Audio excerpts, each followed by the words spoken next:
Thank you for that. And good morning again to you. Good morning. This morning's message is called Messengers of Light.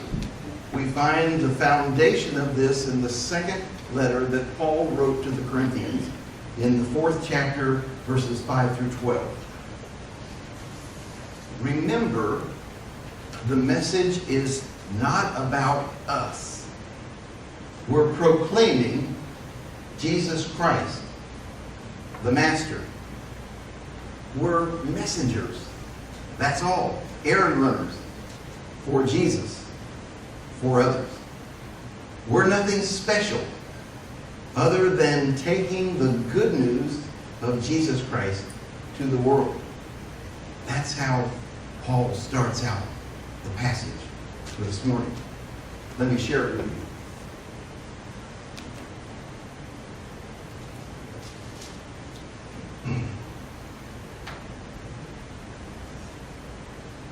Remember, our message is not about ourselves.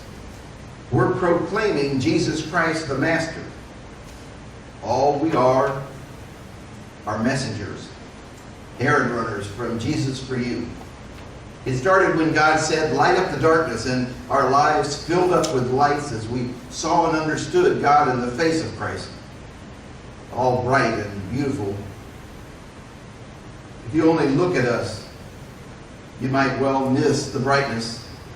We carry this precious message around in the unadored clay pots of our ordinary lives.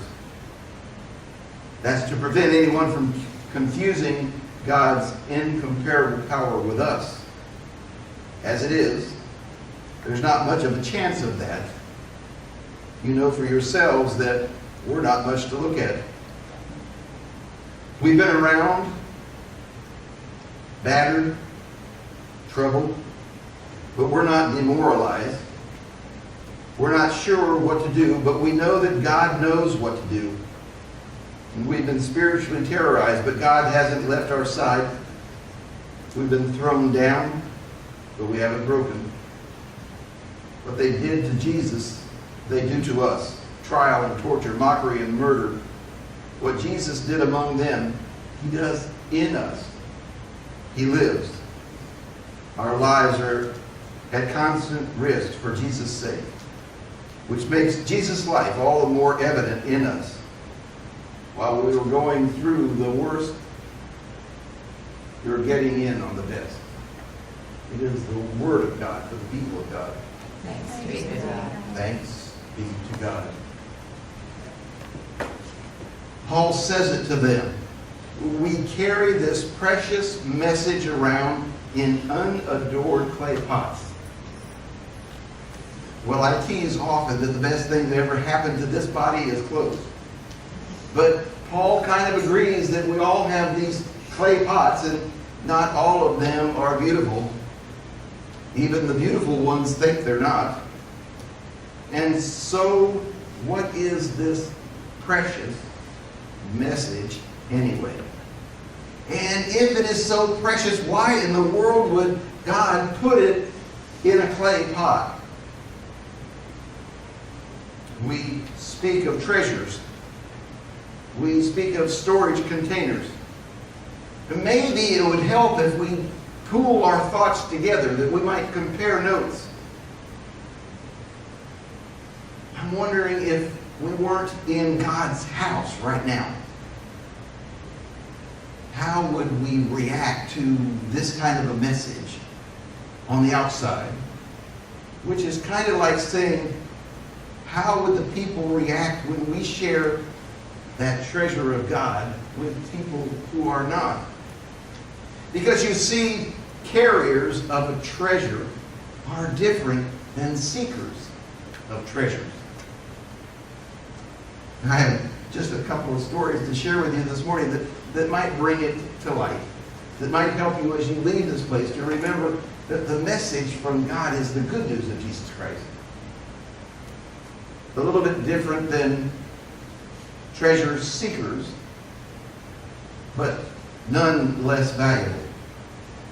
You see, there was a brother and a sister, and they were clearing out the house that they inherited from their parents.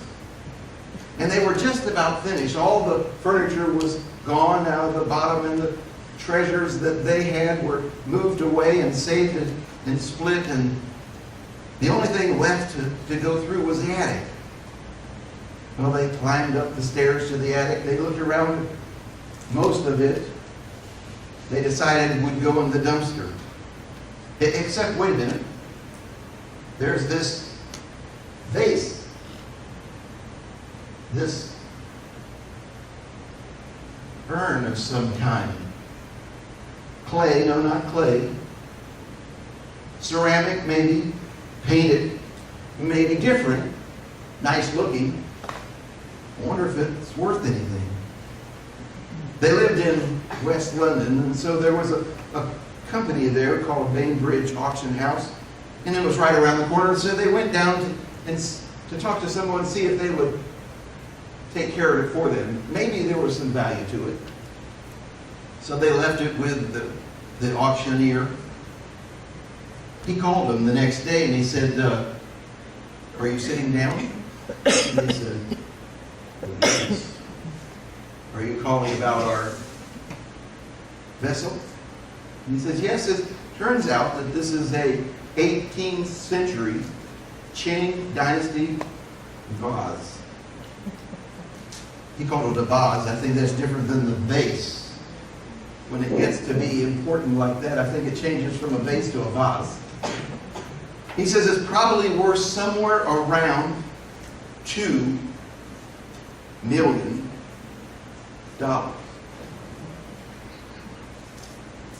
And as they finally caught their breath, they said, "When is the next auction?" So it wasn't too long before the next auction came, and they were present, eager, anxious, because it was just a vase. No matter how old it was just a carrier of something else. Well, there were some excited, eager, anxious bidders that day, but it didn't receive a bid of $2 million. It actually sold for the highest that any Chinese antiquity had ever been sold. It brought in $69 million from this vase they found in the attic of their parents' house. It's just a vessel that carries something inside. Just as we are just clay pots that God puts treasures inside. I found another one. It's not quite as good as that one, but it's almost as good as that one. They had cleaned up the yard after the storm, and they had these limbs and branches and leaves and clippings, and they raked them all up and put them in their little utility trailer, and off they went to the local dump site. And they got there, and they got their rakes and their pitchforks, and they're shoveling all this stuff out of their trailer. And the wife says to the husband, and the husband says to the wife almost at the same time, "Hey, look over there." He says, "Yeah, I see that too. What do you think it is?" It's a headboard, a bed headboard. It's kind of ornate, but it's really rare. And she says, "Yeah, but we could take it home and restore it and bring it back to life. And it'd be something that we would be proud of. It'd take a lot of work, but it'd probably be something that would be very nice in our bedroom." And they said, "Well, let's go get it. Trailer's empty. We'll just load it into the trailer and take it." So their plan was just to take it and throw it into the trailer. It had to be restored anyway, right? And as they were dropping it in the trailer, the cap on one of the bedposts popped open. You see, someone had hollowed out the big post on the headboard, and it was filled with 1800s gold coins. Well, not greedy, but anxious, they went to the other side, and sure enough, the whole bed had been hollowed out, and they had stored treasure in the bedpost worth a fortune, a bloody fortune. The value that we place on vessels, I guess, is relative, each to our own. But this one reminded me of my mom. You see, this lady and her husband had been married for a long time, and there was more of, huh, what? Say it again. You know, if you keep speaking so low, I can't hear. Finally, she decided, okay, I'm going to go get hearing aids. Now, Candy and I were with my mom when she went to get hearing aids. I think she was 90. And the hearing aids did make a difference, but they were really expensive. And you know, like, you could invest easily $4,000 on two little things you put in your ear, and here's what they do. The technology has got to the point where they filter out background noise and amplify the good noise. But for someone who hasn't heard in so long, not only is something in your ears bugging you, but the sound is way too loud. The family is excited. Finally, she'll be able to hear what we're saying, and we ought to celebrate. So they went out to dinner. She has her new hearing aids in. They're all dressed up. They're eating this fancy dinner. You know, they're hard to get used to in the beginning. She didn't say anything, but everything was very loud. And these things sticking in her ears were kind of bugging her. So about halfway through the meal, she gets kind of, without anybody noticing, pops it out and puts it by her plate. They have a wonderful dinner, and she faked it the rest of the way through the meal. It came time for the meal to be over and then to leave, and she looks down and she picks up this one hearing aid and slips it in her purse, reaches down to pick up the other hearing aid. It's not there. Okay, I have to admit I took them out, but I need you to help me. Everybody's looking around, picking up the napkins, the tablecloth, looking under the salt shakers, looking underneath on the floor, and stand up, let me look in your chair. Everybody's looking except her husband, who has this very strange look on his face. I thought it was an olive. Oh, I can only guess how she got that hearing aid back. Today we embark upon the greatest treasure hunt of them all. Important treasure that God places in fragile clay vessels. The Apostle Paul gave us the first clue. We preach not of ourselves, we preach of Jesus Christ. That treasure is the light of God's glory, treasured within us that reaches out. Jesus told another story about a pearl of great value, and when the person who had been seeking this for all of his life found this pearl of such great value, sold everything just to own that pearl.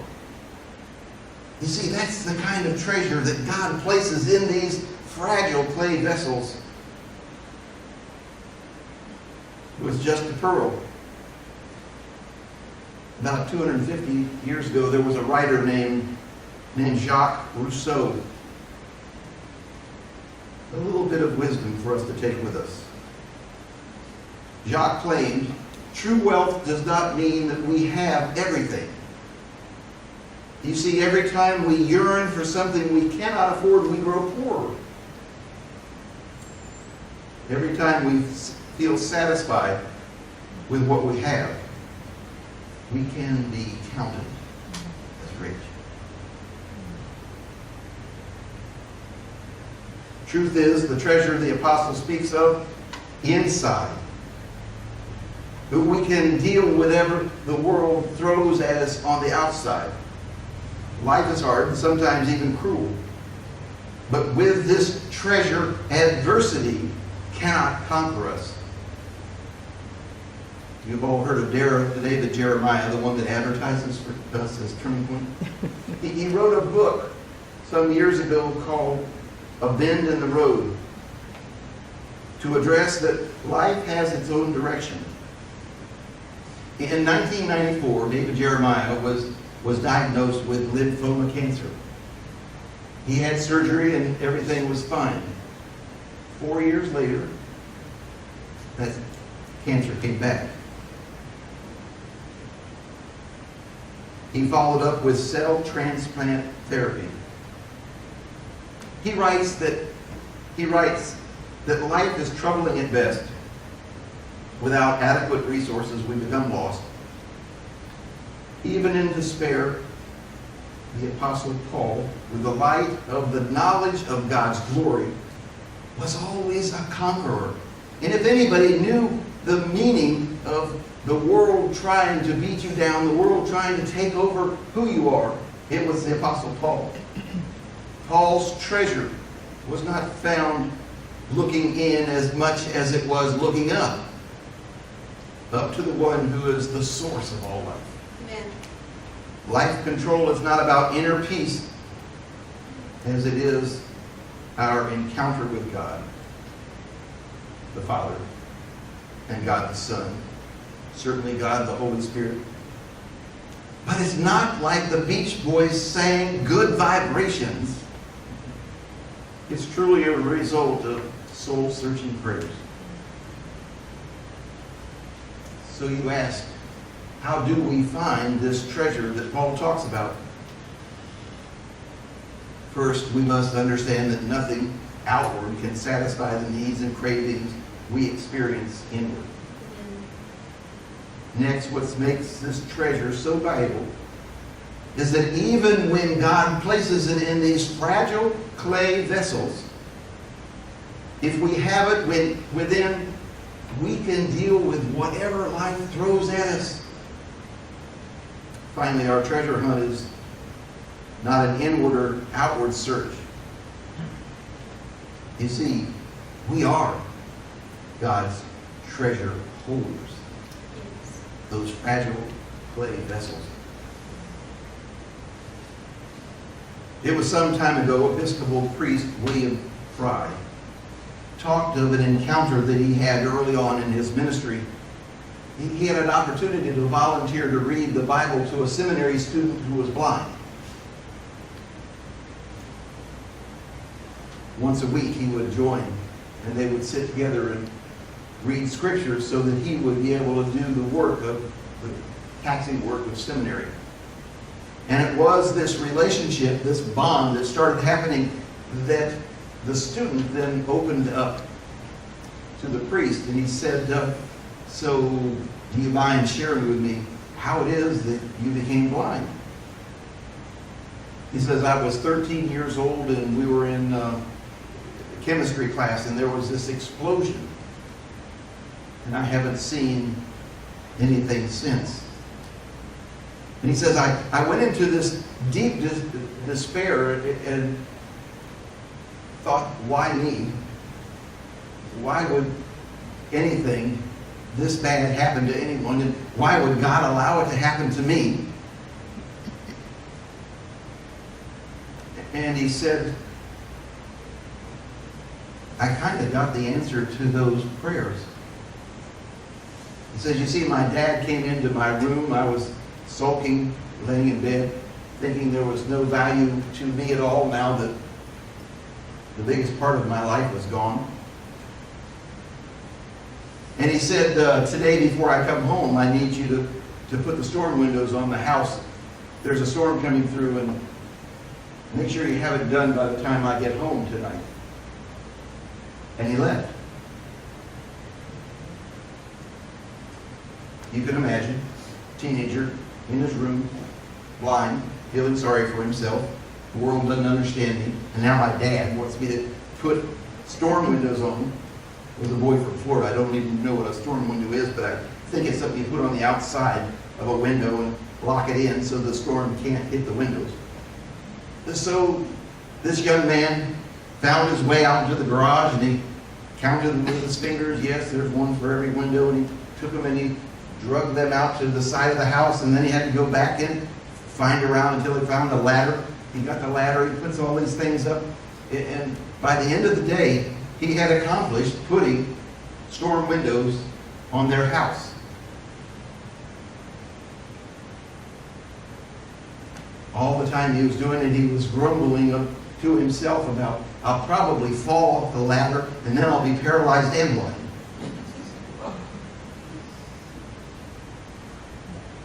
But he completed the task.